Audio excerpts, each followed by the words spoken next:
አሰላሙ አሌይኩም ወረህመቱላሂ ወበረካቱ። ውድ ቻናሌ ተከታታዮች እንዴት ናችሁ? ሰላም ናችሁ ወይ? እኔ ጋር ሁሉ ሰላም ነው አልሐምዱሊላህ። ሀባይብ እንግዲህ ዛሬ ደግሞ የሁላችሁ ምርጥ የፍራሽ ልብስና እንደዚሁም ደግሞ ሰጃዳ የምንጣፍ ማለት ነው ይዤላችሁ ቀርብ ያለው።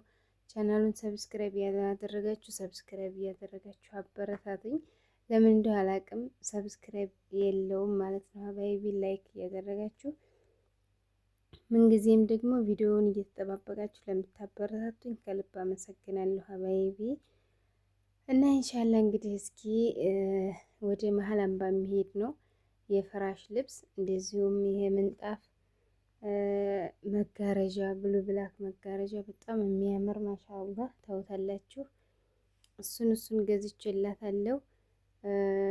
እስኪ ከነዋጋው የምነግራችሁ ነው የሚሆነው ኢንሻአላ። አያችሁት? እንዴት አያችሁት? በጣም ነው የሚያምረው። ሰጃዳው ራሱ ሱብሃንአላህ ወላሂ በጣም ማሻአላህ ያምራል። አልሐምዱሊላህ የሆነ ነገር አንዳንድ ጊዜ እኛ ያሰብነው ሳይሳካ ከጀርባ ኸይር ይኖረዋል። ሱብሃንአላህ ብቻ እኛ ያልነው ብቻ ይሁን ብለን ማለት የለብንም። ምክንያቱም አላህ ሱብሃነሁ ወተዓላ በሚያውቀው ለኸይር ይሆናል ማለት ነው። እና መጀመሪያ የመረጥኩት እንትን ሰጃዳ ሌላ አማራጭ አልነበረም እና የሆነ ሌላ ነበር ብቻ በዛ ወስነን ከዛ እኔ ብሩን ሳልከፍል ያው ያንን መርጬ ሳልከፍል ግን ወጥቻለሁ። እዛ የፍራሽ ልብስ ምናምን ስላስቀመጥኩ እዛው ከፍራሽ ቤቱ ከዛ ሌላ ቀን ስሄድ ሀታ ዝም ብዬ የተገዛውን እቃ በሙሉ ለልጅቷ ሳሳውቅ ከነዋጋው ሰጃዳው ያልተጻፈ ምናምን ስትለኝ ከዛ ረስቼዋለሁ። ስደውል እንትኔን እኮ አላነሳሁም ምንጣፉን አላነሳሁም ረስቼው ምናምን ስላት ልጅቷም አረ ሽጬዋለሁ እኮ ምናምን አለች። ሱብሃንአላህ ዋጋም ቆርጬ ምናምን ሁሉ ነገር ጨርሻለሁ። ብቻ ግን አልከፈልኳትም ነበር እና ከዛ እንደው በጣም ትንሽ ተሰማኝ። እኔ አሁን የዛን አይነት የት ነው የማገኘው ምናምን እያልኩኝ ብቻ ከቦታ ቦታ እንትን ስል አልሐምዱሊላህ በጣም ማሻአላህ ተባረከላ በጣም የሚያምር ነው።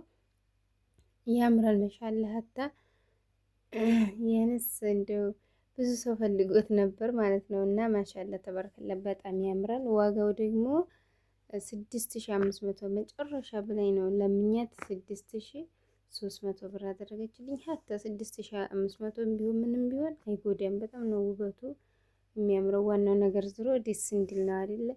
እና ሀባይቢ ይሄንን ይመስላል እንግዲህ 6300 ነው የገዛሁት። ያው ዋጋውን የገዛሁበትን ለእናንተ ለመናገር ያክል እንጂ በአሁኑ ሰዓት ትናንት ያወራነው ለነገ አይገኝም። ብቻ አልሐምዱሊላህ ረብል ዓለሚን አገር ሰላም ይሁን እንጂ ዋጋውን ማወቁ አለማወቁ ምንም ፋይዳ የለውም። ዛሬ ከዛሬ ነገ ምናምን እንደዚህ እየጨመረ ነው የሚሄደው። ብቻ ለሰው ልጅ ሰላምና ጤና ነው። አላህ ሁላችንንም ባለንበት ሰላም ያድርገን። ይህን ደግሞ የሚታያችሁን የፍራሽ ልብስ ማሻአላህ በጣም ያምራል። በአካል ስታዩት ነው። እንደገና ደግሞ ለብሶ ሲነጠፍ ነው። አሁን ከኔ ፍራሽ ላይ እንደዚህ ድርብ ነው ያደረኩት፣ ግን ለብሶ ሁሉም በስነ ስርዓቱ ሲለብስ በጣም ነው የሚያምረው እና እንደዚህ አድርጌ አሰርቼላታለሁ። ይሄ የፈጀው 4 የፍራሽ 12 የትራስ 8700 ብር ነው የከፈልኩበት ማለት ነው። እና ማሻአላ እንደዚህ ሆኖ አምሮላታል። በነገራችን ላይ ይቺ ከለርም ሆነ ዲዛይኗ በጣም ነው ቶሎ ነው ጥቅሉ የሚያልቀው ማለት ነው። ያምራል። ሰው ደግሞ አንስቶታል። ብሉ ብላክ ደግሞ ቤት ያፈካል እና ማሻአላ ነው ሀባይቢ። እስኪ መጋረጃውን ላሳያችሁና አንዳንድ ነገር እናወራለን ማለት ነው ሀባይቢ። እንግዲህ መጋረጃውንም ተመልከቱ። እንግዲህ በነገራችን ላይ መጋረጃ ውበት የሚሰጠው ሲሰቀል ነው።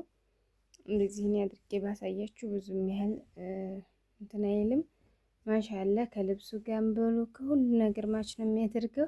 መቼም በእርግጠኝነት የዚች እህቴ እናት በጣም ነው የሚደሰቱት። በጣም እኔ ራሱ ከቤት እንደዚህ አንጥፌው ቪዲዮ ልሰራ ከዝር ራሱ ብቅ ሲል ማሻአላህ ተባረከላ በጣም ነው ሀታ ሌላ ሱብሃንአላህ ህፃን ልጅም ቢሆን ደህና እናንትን በደንብ ነው እንትን የሚሉትና የኛ ይሁን እያለች በጣም ነው የሚያምረው ምናምን እያሉ ነበር እነ ኢምራን ሳይቀሩ ማለት ነው። ሀባይቢና መጋረጃዋ ደግሞ ከ3 ሜትር በላይ ቁመቱም እንደዚሁ ስንት ሜትር እንደሆነ ረሳሁት። ብቻ ትልቅ መጋረጃ ነው። ለፍሬንቻ ነው።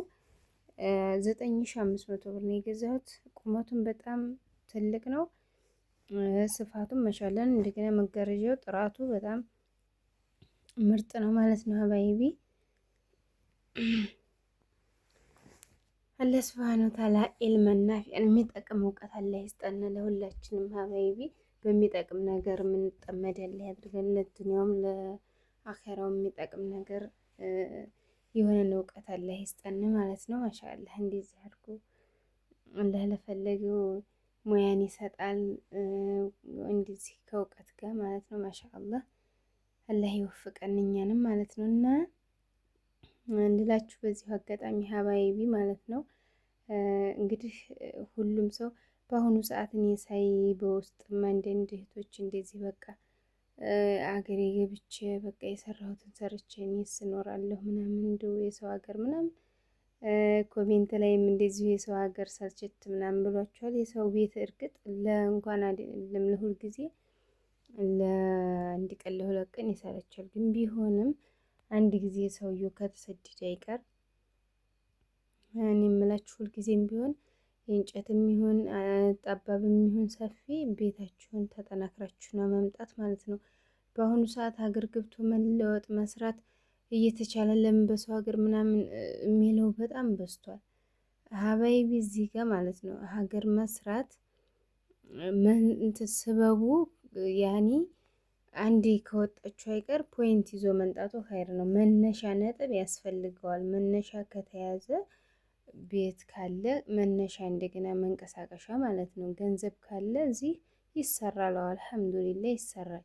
ስራም ደግሞ እንደዚህ ሀላል በሆነ መልኩ በቃ የሚሰራ ስራ አለ። ግን ምንም ቤት ሳይሰራ ምንም እንትን ሳይል በቃ ሀገሬ ገብቼ የሆነን ስራ ከፍቼ እሰራለሁ። እንደዚህ ዛሬ ስራም ብከፍቱ ራሱ እንኳን አይደለም በቂ ገንዘብ ሳይያዝ በቂ ገንዘብ እንኳን ተይዞ ስራ ሲከፈት በዘመድ ሆኗል። በቃ የሆነ ነገር ልገዙ ከፈለጋችሁ በቃ ለምን ትክክለኛ ያኔ ከመስመር ዳር እንኳን ቢሆን ያኔ ዘመር መርጣ ጓደኛ መረጣ እንደዚህ የበዛበት ጊዜ ላይ ነው የደረስነው። እና አንድ ሰው ያኔ ለሆነ ነገር ከተሰደደ አይቀር የተሰደዳችሁበትን አላማ እኔ ማለቴ የበኩሌን ሀሳብ ነው። የሰው ቤትም ቢሆን እንደው ሱብሃንአላህ የአረብ ቤትን የሚያክል ነገር የለም። የኛ ሀበሻ ትንሽ ከበድ ይላል። ኢልሙም አላህን በደንብ ስለማናውቀው ለሰው ክብር ትንሽ የመስጠት እንትናችን አነስ ያለ ነው። ሁሉም ባይሆንም ግን ከመቶ አብዛኛው ፐርሰንት ትንሽ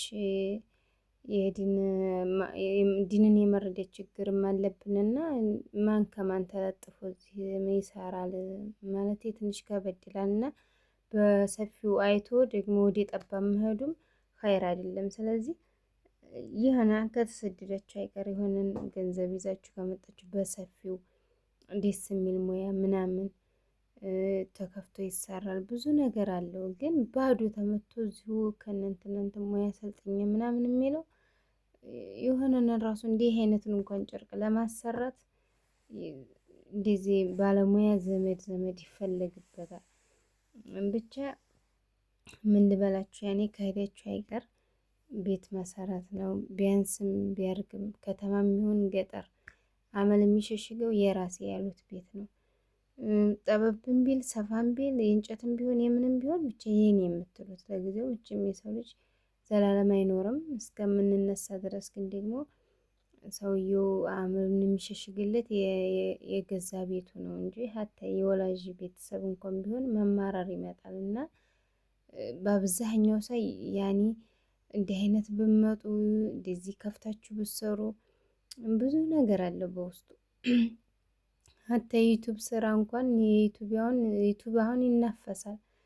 ዩቱብ ብዙ ጉድ ያለው ተጠንቅቆ እንደዚህ ምናምን ከሆነ እይታ የለው ምን የለው ምን የለው ለዚህም ብዙ ኮተት አለው። የሱን ከሆነ ደግሞ ያንን አኼራን ደግሞ መርሳት የሚያመጣል እና ከሄደችው አይቀር ማሻአላህ ስራ አድርጎ አላማውን አውቆ ለእጅ ገንዘብ ይዞ መጥቶ ጥሩ ስራ ከፍቶ መኖር ይቻላል። ሀታ ምግብ ቤት ራሱ እንደዚህ ቆንጆ ቆንጆ ማሻአላህ አረብ ሀገር ሲኖር አሁን ብዙ እንደዚህ የምግብ አይነት ይሰራል። ሰው በጣም ያልከፈተውን ራሱ አትክልት ራሱ እንደዚህ ሁላችንም የከተማ ልጆች አይደለንም። የገጠር ራሱ ባለቤታችን እንደዚህ ገበሬ ምናምን የሆኑ የዘር አይነት ራሱ ከሱ ለምሳሌ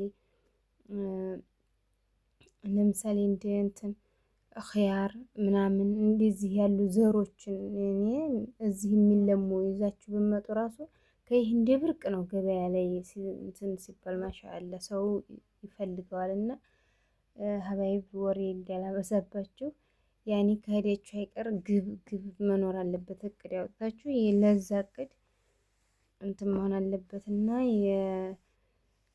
የእነ ቶሎ ቶሎ ቤት እንዳይሆን ልላችሁ ፈልጌ ነው። ያኔ ብዙ ሳየው በግልም ዱኔስ እንደዚህ ነው በመጣሁ ምናምን ይባላል። ብቻ እንግዲህ ያው ከማየው አንዳንድ ነገሮች ነው እላችኋለሁ። ሀባይቢ እንግዲህ አበዛሁባችሁ፣ አፍ በሉ፣ አብሽሩልኝ፣ አበረታቱኝ። ሰላም አለይኩም ወረህመቱላሂ ወበረካቱ።